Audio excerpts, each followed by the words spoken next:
নমস্কাৰ। মোৰ মায়ে কলডিল গুচাই আছে।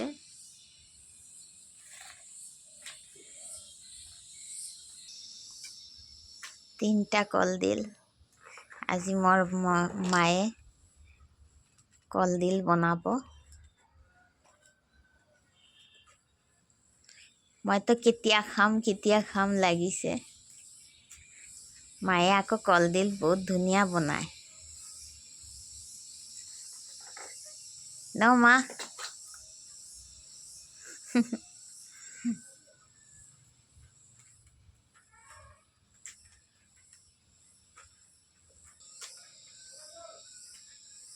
তিনিটাতো বহুতখিনি হৈ যাব।